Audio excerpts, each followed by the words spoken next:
Can you show the flyer and read the verse down there at the bottom? We'll look at that verse down there at the bottom. On the bottom, because I have it in two pieces to fit it on the screen. So. Okay. Well, where it says the Revelation 2:9 section. Okay, so I have the top on. So it says just to give people the context what this flyer is about. It says the truth about anti-Semitism. The so-called blacks and Hispanics are the 12 tribes of Israel. You are the children of the slave trade. The prophets warned us that if we broke God's commandments, we would be punished as a people. Read Deuteronomy 28:15-68. This happened to no other nation. And we have some questions. So you want to go down to the bottom?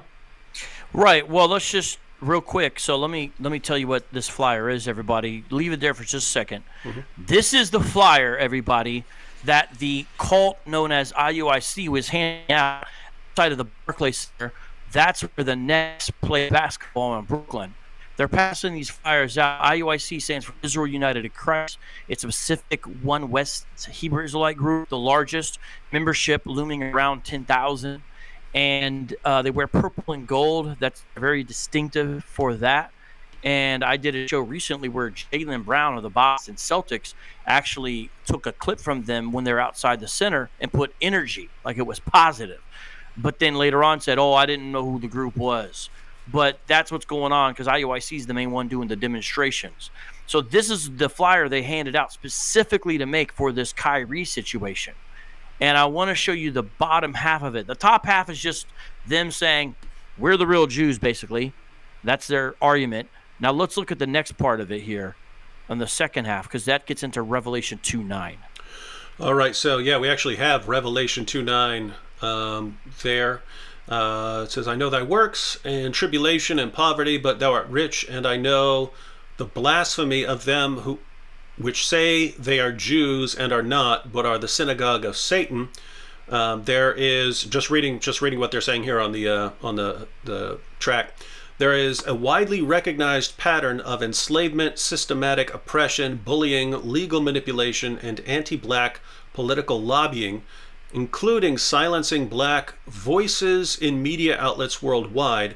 The biblical Israelites are targeted and accused of hate day and night without rest. Our knowledge of our heritage and laws has been systematically removed from us through the monstrous Holocaust known as the transatlantic slave trade. They may lie to the world and deny us of our birthright, yet Jesus the Christ, our black Messiah, confirms the truth of who we are. We are not anti-Semitic, we are Semitic. Okay. So I'm going to Why are you hating, Vocab? Why are you hating? Yeah. Well, I just rested their airtight case right there. Well, you reading that, David. I know you've been around IUIC. Remember that time we were in San Diego and they played peekaboo through the window at us and called the cops on us? Oh yeah, that was funny. Yeah, that's IUIC for you, right? They called the popo on us. Because three of us were standing on the public sidewalk in front of their place. We weren't even interacting. We're just recording a video. Yeah, and yet they show up at churches doing the church blitz, and they'll march outside the Barclay Center. But looking at that, I'm going to read some stuff from some commentaries about Revelation 2:9. But when you read that just now, what's your thoughts? Just as a, Christian brother focuses on Islam, like when you read that little thing, like what's your just initial reaction? I love to hear as people get exposed to the stuff more and more, what they think. Yeah, well, I mean, the claim that they're the true Jews, that's just weird. I mean, to me, it would be like me coming out saying I'm the true Chinese or something like that, right? Very, very strange. I understand the underlying sort of resentment that can give rise to those kinds of views. If you're from an oppressed group and you see this other oppressed group that is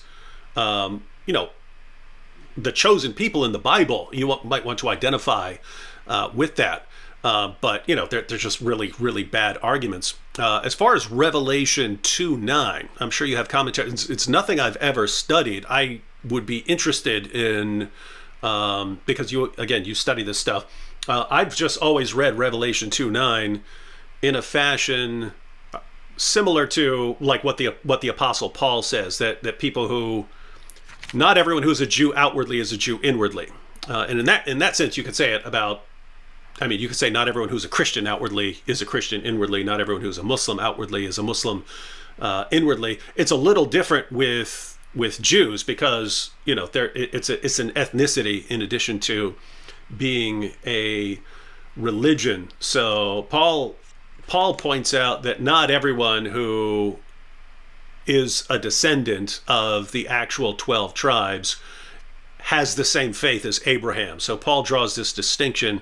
As far as circumcision goes, so you have circumcision. According to Paul, you're supposed to be, inwardly circumcised, referring to like your orientation towards God within you. And physical circumcision is supposed to be an outward sign of this inward orientation. And Paul's pointing out that, hey, just because, you're circumcised doesn't mean you share the faith of Abraham. And so in that sense, he's drawing a distinction between two different meanings of Jew. You have your ethnicity, but do you really share the position of Abraham? So that's how I have read Revelation 2:9, but it is a different author, so I don't actually know if that's what he's referring to. Do you you've been through it? What's your take on it? So John here, he is, he's quoting Jesus, but he's agreeing with himself in John 8, where Jesus is like, you're not of your father Abraham, you're of your father the devil, because you guys are all liars and murderers. See, that is putting it on a moral, spiritual type level. It's not some ethnic claim. It's not saying you're actually not sons of Abraham. It has to do with the model or pattern of faith. In the same way, in Galatians, Christians are said to be sons of Abraham because they follow his model or pattern of faith. And that's why you got to have justified sola fide. Sorry to the ortho bros in the audience, because I saw some of you lurking earlier. And this hat is for you in Jesus' name. Now, they agree with each other, Paul and John and Jesus here, about this issue. So that is right. Now, let's look at a few things here. This is a great commentary I recommend. It's a standard one, Expositor's Bible Commentary. And this is one of the older covers. This part, Revelation, by Alan Johnson. Let me read this here, and it sheds light on what we're talking about here. All right. In Smyrna, economic pressure may have been the first step toward persecution. Sometimes even today, for Christians to be loyal to their Lord entails economic loss. The risen Lord also knows the slander of those who say they are Jews and are not, but are a synagogue of Satan. Trouble arose from the Jewish community. Certain Jews, not all of them, and I bring that point out to you, everybody, because there would be believers at this church itself who would be Jewish people, and John himself is Jewish. The human author of the book of Revelation is a Jewish man. Okay, so I'm bringing that out here. So it's clearly not all. And here's what it says. Trouble. Okay, trouble arose to the Jubilee. Certain Jews use malicious untruths, that's slander, to incite persecution to the impoverished saints in Smyrna. So that's where this is taking place. They say they are Jews but are not, shows that even though these men claim descent from Abraham, they were not his true descendants because they did not have faith in Christ, the seed of Abraham. That's Galatians 3:16, Galatians 3:29. So if you claim to be Jewish, yet you're not aligned with the true Jew, the true Israelite, the true seed of Abraham, Jesus, then how are you really Jewish in the biblical sense, in a spiritual way? But this is not about blood, right? In fact, John 1 says it's not about blood. It literally says that in John 1. These unbelieving and hostile Jews probably viewed the Jewish Christians of Smyrna as heretics of the worst sort, deserving ridicule and rejection. Whether Christians in general are now the true Jews, or whether it is those Jews in Smyrna who became Christians who are the true Jews, is debatable. So there's a debate about what the church's role or place is in all this, if you especially are a Gentile Christian, and that's where dispensationalists and more covenantal people like myself would have some disagreement. But none of us are saying, therefore, ethnically, the Jewish people are not you know, in some way Semitic or don't have any rightful claim to that, even if they're proselytes or through intermarriage, because guess what? That's allowable. Last paragraph from this commentary, but are of the synagogue of Satan, reveals for the first time in Revelation the ultimate source of the persecution of Christians is Satan. Many further references to the archenemy, the followers of Christ, are found throughout the book.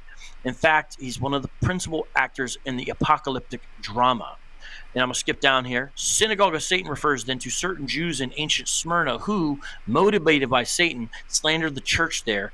The term should never be indiscriminately applied to all Jewish synagogues. So sometimes Christians get accused of being anti-Semitic just for their beliefs alone. This does happen sometimes. And there's been plenty of people calling themselves Christians who have fulfilled that stereotype or that accusation. Let us not be those kinds of Christians.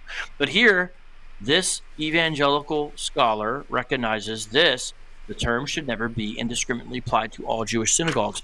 It's specific, it's contextual, and what it has to do is if you're slandering the church and persecuting the church that way, then you're doing what Satan does. He's a slanderer, right?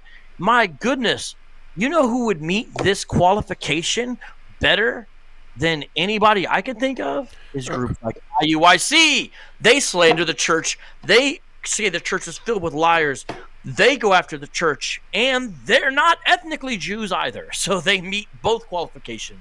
No, it is perfect. I mean, you've got a verse saying, "Hey, not everyone who claims to be a Jew is actually a Jew," and then you've got IUIC using this to show that actual Jews aren't Jews and that they're the true Jews. This is some wild stuff. But I'm trying to get the reasoning down here. So is the claim?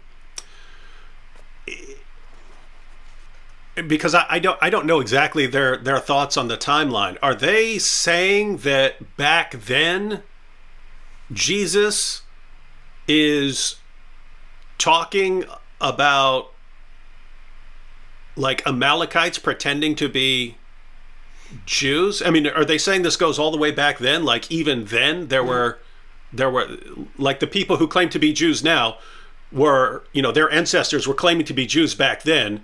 And Jesus is calling them out because they're the true Jews who later become, you know, who later are over here, Hispanics and blacks in the United States. Are they going that far? Are they claiming that? I don't know. So GMS, if you remember GMS, we've dealt with them when we went to Harlem and Morningside Park, for example. One of their leaders, in fact, one of the men who was there that day when you were with me in Harlem, Gabar, he said, look, we know this is really just talking about certain actual ethnic Jews of our own people who are persecuting the followers of Yeshua, or they call him Yahushai at the time. So he actually admitted that that was the context, but then seemed to indicate, but we could still use this verse against those small hats. That's what he derisively calls the Jewish people with small hats, a reference to the yarmulke. And so at least one guy, GMS, seems to know that it's not contextually applied that way, but we can still use it that way. Because I've asked them, well, wait a minute, are you saying that later on when there would be Jewish imposters, according to you, that Jesus is referring to this like a futuristic thing? And some of them said, yeah, can't the Bible be prophetic? Yeah, it can be, but there's no indication that this is saying in the future you're going to have this situation. It seems it's obviously talking about in Smyrna right there, right then. So other ones will say, well, yeah, imposters had already started to infiltrate into our people. So I've got different versions because the timeline does not make sense, because most of them don't think that this happened until later, specifically like the Bar Kokhba rebellion. Some do think it happened at 70, so if they think John was written at 90, some seem to think it was going on, but then it's like you're already saying that like European-looking Jews had infiltrated, and that's who's at Smyrna persecuting the black Israelites? It's really bizarre. They don't use it very clear. They just use it really as a kind of a hammer against any Jewish person that they recognize as Jewish to say, you're part of the synagogue of Satan. Because that's really what they think. So they don't really care about the verse's real meaning, to be honest, in my view, at all. Because that's really what they're about. But if you actually ask them, well, how did this happen? they start telling stories about the Khazars, the Khazarian theory that that basically all modern Jews are descendants of Khazars, which are like Turkish barbarian peoples from the Caucasus Mountains kind of thing. But that's way later, in the early part of the Middle Ages, so that doesn't make sense about this verse now, and that kind of thing. So it's really almost irrelevant in my view, because they just use it because they view it as basically a good anti-Semitic verse. Now, we obviously would say they're reading it wrong, obviously. But let me read one other thing. This is from a nice little commentary, New Century Bible Commentary Revelation, Beasley Murray's. And notice we haven't just read commentaries, but it's part of what I want to do, because I want to show that their understanding of this verse is totally out of left field. The opposition of the Jews at Smyrna to Christians was not untypical. This is page 81. Acts and the epistles of Paul provide many illustrations of Jewish violence against the church. So this is true. That's a fact of history. Now, sadly, we can now say that it's been returned by people calling themselves Christians, especially in Europe during Christendom or whatever. It's bad. But here we are in this verse. Now we're on page 82. And Christian writers in the next century attest the continuance of their active hostility. Never was opposition so extreme as at Smyrna, when Polycarp was accused as a Christian. So pause real quick. Polycarp was an important Christian leader, was martyred at age 86. He was at Smyrna when this happened, and so you can actually see some active Jewish persecution against Christian during his time, and that's pretty early. Polycarp, pretty early. The letter from the church of Smyrna relates that Jews joined forces with the pagans in denouncing Polycarp as one who resisted the state religion, and that they cried, "This is the teacher of Asia and father of Christians, the puller down of our gods, who teaches numbers not to sacrifice nor to worship." So that's the pagan accusation, but Jewish folks, according to the Christian sources, were joining in at that time. They were one with the pagans in demanding his death, and they diligently assisted in gathering timber for his burning, although it took place on the Sabbath day. That's according to the Christian source. So my point is an act of hostility that remained from John's time to Polycarp's time. And I do want to remind everybody that according to early church tradition, Polycarp was a disciple of John, follower of John. Jews who strenuously resist the people of Christ are declared to have forfeited their very name, for Jews signify the true people of God, Romans 2:28. But here men who should form the synagogue of the Lord, Numbers 16:3, have become a synagogue of Satan. Notice it deals with the religion. It's saying you're the opposite of what you're supposed to be. No longer the Israel of God, Galatians 6:16. They have degenerated to become tools of the accuser. Now, I want to read this loud and clear. Naturally, this is not to be generalized as though John believed that the whole Jewish nation had become the people of Satan. His description applies to a synagogue which implacably opposed the people of Christ and so perverted its nature. The first of the 7 letters was written to give warning that the Church of Christ can also become perverted and forfeit its character. So the same kind of warning is given to actual churches in this very letter. Read Revelation 2, 4 through 5. So I just want to bring that out, and I think these are good points. And when we put John 8 together with Romans 2, with Revelation 2, and then Revelation 3, because a similar verse appears in Revelation 3:9, then we understood what's being said. And it's not what Hebrew Israelites are saying, and it's not what the movie that Kyrie retweeted, Hebrews to Negroes by Ron Dalton, it's not what that movie is saying. That's not, because it uses Revelation 2:9 as well.